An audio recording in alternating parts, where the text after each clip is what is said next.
Hello guys, we got a 5-game NBA slate for today. Lock is 30 minutes later than normal. Looking with the Detroit-Atlanta game first. Blake and Derrick Rose are both going to be out for this game because they're on the first leg of a back-to-back. The other team being on the first legs are OKC and Denver. And so we're probably going to see some late news later, but for Detroit, they already gave it to us. Blake, Rose are out, so that's a lot of usage freed up, and it's going to be Saku or Josh Jackson starting for Blake. And either way, though, Josh Jackson is going to be the better play over Blake for me because he just has better upside. Saku's very raw. Like, he's a second-year player now, but he's just pretty, rebound and around the basket dependent. Josh Jackson at least can contribute a little bit more. But I think Jeremy Grant's going to be in play here because Atlanta is not that great of a defensive team still, even though they're getting back Capella. Because of the usage that's going to be freed up, Grant wanted more of an offensive role. He's going to get it here. He's already got it. But now without these two guys out, it's just going to be even more. So 5,900 is actually a fair price tag for him here. Plumlee, I'm probably not going to play him because for him, he's just not that great of an offensive player. Like, he's pretty good fantasy-wise, but 5,700, it's tough to see him pay off. Like, he could do it, but Collins, Capella, they're going to be really strong inside. Plumlee's just not going to have, a rebounding advantage. DeLon Wright, I like here, 4,600, probably going to be my favorite play out of the Pistons, along with Josh Jackson if he starts. DeLon Wright, his minutes are going to be more secure. Same with Killian Hayes because of Derrick Rose being out. Rose always closes, and his minutes and usage just have to go to Wright and Hayes. So both of their minutes are going to be a lot safer. And it's right over Hayes because Hayes is, he's really young. He's still learning. So it's more of like a development process right now. But DeLon Wright's been in the league for years now. And he's like a combo guard. He can contribute a little bit of everything. So in a matchup where there's Trae Young who commits a lot of turnovers, I think there's a lot of upside for DeLon right here. And yeah, Okafor might be, he might miss, he's questionable, but still in that case, they could still play some of these guys on the bench. So I'm not going to be a fan of Plumlee.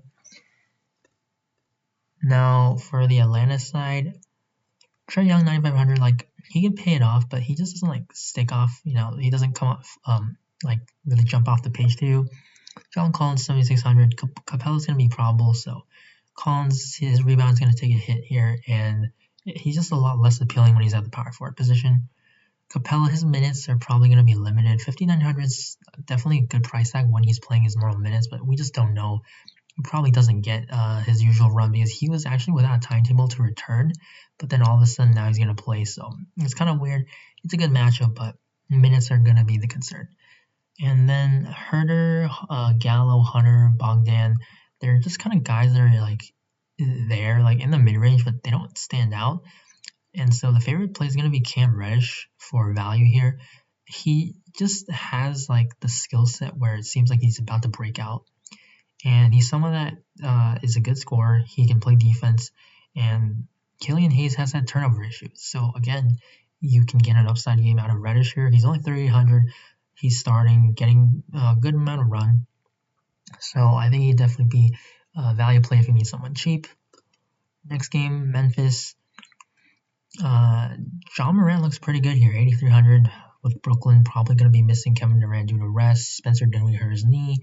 And Jeff Green kind of face injury. So Morant, Joval, they both look pretty good. I'd rather go with Ja over Joval because I just think there's a lot more upside. He is a pretty good rebounding guard, and we know the offense just runs through him. Joval's going to be good because DeAndre Jordan, Jared Allen, they're more of just rebounders, and they're not actually good defenders. Dylan Brooks, there's some intrigue here because he just shoots a lot. Every time he gets the ball, he's shooting high teens, 20 attempts every game. So if he gets hot, he's been getting peripherals pretty nicely as well. He's in play. Kyle Anderson's okay, but now he's over 5K, not that great. And then for value, Grayson Allen, if you must, he's going to be shot dependent. There's a chance that he doesn't close.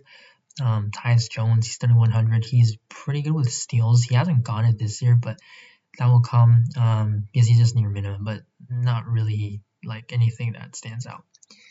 Brooklyn, Kyrie Irving, probably going to be one of the popular plays. I'm going to have a good bit of him because Kevin Durant, again, probably going to be out. And, the usage, he's priced to where KD's going to play, which he's not, so obviously you're going to be getting a discount for Kyrie. Karis LeVert, probably going to be one of my higher owned plays because of just being a lot cheaper than Kyrie while still having a lot of upside. Yes, Kyrie's going to be on the court, but I do expect him to be staggered. So you're going to get a lot of LeVert time where he just does everything. Like he creates, he means so much to this team, especially running that second unit in the few games that we've seen this year. And he's someone that crashes the boards a lot. And none of these other players that he plays along with, like a lot of them are just shooters. So LeVert just has so much freedom. He has so much usage going his way. And now without KD, it's just gonna be crazy. And without probably Dinwiddie as well. Joe Harris, a value play, 4,600, but just know that he's really shot dependent. If you just look at his numbers, he really needs his shot attempts because he's not going to really do much of anything else. So he has a really low floor, but his shot attempts should be at least like 10 shots maybe because KD is out and Dinwiddie probably as well. Taurean Prince going to be a pretty good value play, I think. He should start for Kevin Durant, and he's 3,100. So anytime you get a near minimum price, definitely going to have some interest. He's not a lock to close the game, but this is a very good matchup because Memphis isn't great defensively, and they also play at a very fast pace. So I do like Taurean Prince because he's just so cheap. Utah, there's some blowout concern, but maybe OKC can keep it close because they do have Shea and Horford, a good veteran, George Hill as well. Baisley is very intriguing. Dort's a good defender, so they could put him on Mitchell. Maybe keep it close, but Mitchell still, he's a great player, and his price is very affordable, 7,600. Not going to be a core play because of just everyone else that's going to be on the slate with elevated usage, not priced where they should be. Gobert 7,400. He's fine. I've said it before, but he should be an AK plus player. He's pretty much a double-double lock. If you look at his minutes, first game was a blowout. Second game, he was in foul trouble. So easily he could have hit 50 plus twice. And still, nobody wants to play this guy. So, I don't know what it's going to take for people to play him. But just because he's not known as an offensive player, it just seems like they don't want him. But Gobert, excellent play, especially if you're playing cash. Boyan 5,600. He's been rebounding pretty well, but he needs shot to fall. His shot attempts are very encouraging. This is a matchup that is totally fine, but again, he could definitely bust. So tournament only. Yeah, that's really that's it for the Utah side. For OKC, I think that if you want to play Utah, you could play at least one, but if you're gonna go with two, you probably want an OKC player because you know that if this game's gonna stay close, it has to be Shea. And Shea is at 8K, so his price is very affordable. I think he's going to be like a 9K player soon. And this is a very good defensive team in the Jazz. But SGA still, he just means so much. Like his usage rate is going to be 30 plus this year. And he didn't shoot that well in the first game. But because of these peripherals, he gets rebounds and assists. Like those aren't anomalies. Yes, George Hill's going to be sharing the court with him, but Hill's minutes were only like 21. So, George Hill, I played a lot of him, but we definitely got lucky with him because he shot so well. Or he played 24 minutes rather. But, you're not going to see George Hill go perfect from 3, 8 of 9. This just isn't his game. He's percentage-wise, he's actually not a bad player, but nobody, in the world can shoot 4 for 4, 8 of 9 every game. And again, Utah, Conley, Mitchell, they're very good defenders. So, George Hill now priced up maybe, a little bit if you want, but there's definitely some concern for the minutes because the Thunder do want to go young. They want to see what kind of talent they have. Baisley's okay, 5,700, but doesn't stand out. He's kind of priced up where it hurts his return. Now the Rockets, James Harden. What else can you say? If this game's gonna be close, it has to be hard. So I'm gonna play hard. He's gonna be a core play because if he's not playing well, this game's gonna blow out. If he is, then this game should stay close. He'll get the minutes. So it's like he wouldn't have paid off anyway. So I'm going to play James Harden. I think he should definitely be in our cash games. Yes, we do have 80 probably without LeBron, but still I want Harden first. Denver, this matchup isn't as bad as it seems. Yes, it's going to go into mile high, but Jokic, we know he's not a great defender. They lost Jeremy Grant. Gary Harris is good, but Harden, he's unguardable. And they have Michael Porter Jr. starting. They're probably going to hunt him out every play. And Harden is just going to be able to draw fouls, dish out a lot of assists if they double. Like Portland tried that last game, but just can't work with Harden. Christian Wood, 7,200. He's in play as well because he plays big minutes. They need him out there because other than that, it's PJ Tucker at center, Tate a little bit, but Wood, he needs to be out there. There's foul trouble risk with him against Jokic, but Wood shouldn't be this cheap still. Other guys, House and Tucker, they're okay if you must. I prefer Tucker because of his rebounding upside. Tate's okay as well, but he's more of an offensive player. You need him to score, and he's going to be sharing the court with Harden.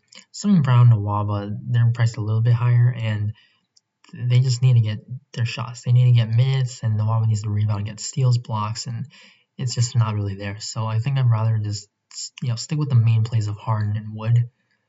Denver side, they're cheap. Jamal Murray, 7,100, that's too cheap. I think a Harden-Murray stack makes a lot of sense here. Jokic is fine as well, 9,800.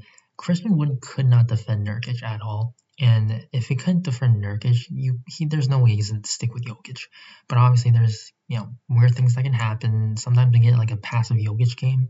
And in that case, then Jokic is not going to pay off. And it's probably going to be more of a Murray game.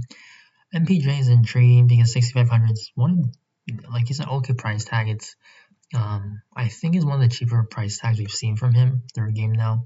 But he has upside. Houston, definitely a matchup that he can take advantage of. Millsap, not really. It's just going to be Murray mainly, Jokic, and then Porter a little bit.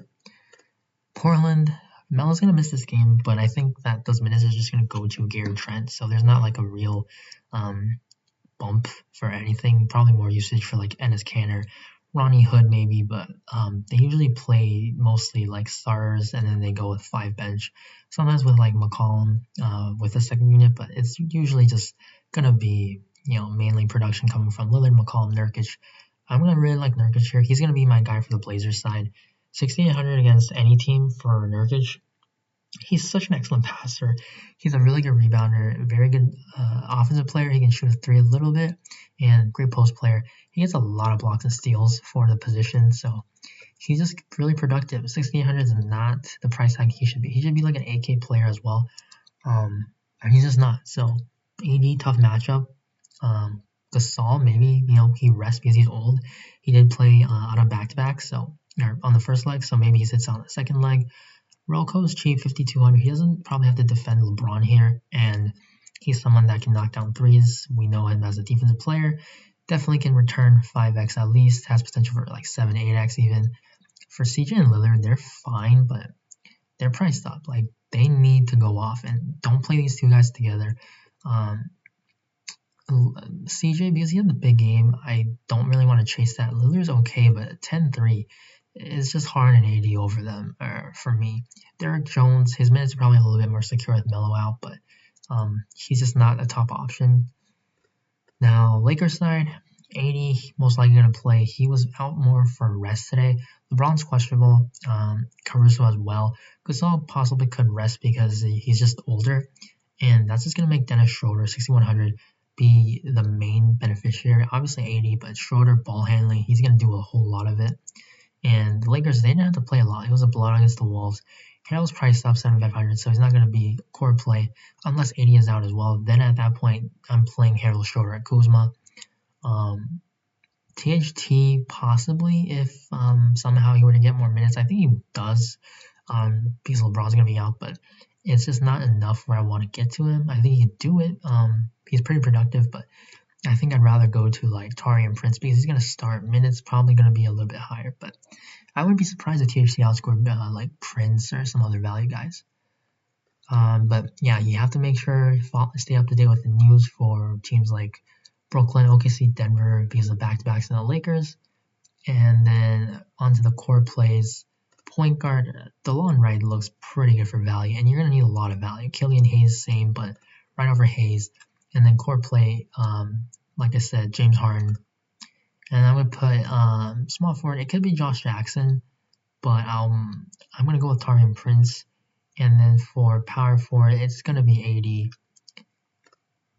And then I think Schroeder looks really good. So I think that's going to be the core five. Obviously, if AD were to play and like LeBron's going to be out, because if LeBron's in, I'm probably not going to be playing AD and Schroeder.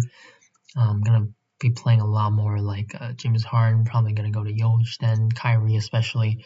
So it's just going to be DeLon James Harden, Taurean Prince, AD, and Dennis Schroeder for the 5 favorite plays of this slate. So thank you guys for watching. Hope you enjoyed. Please leave a like if you did, subscribe to the channel, and make sure to follow me on Twitter at Bobfuls. Link will be in the description below. Stay up to date. You can ask me anything in the comment section or just DM me at me on Twitter. So good luck with the slate, and I'll see you in the next video. Bye.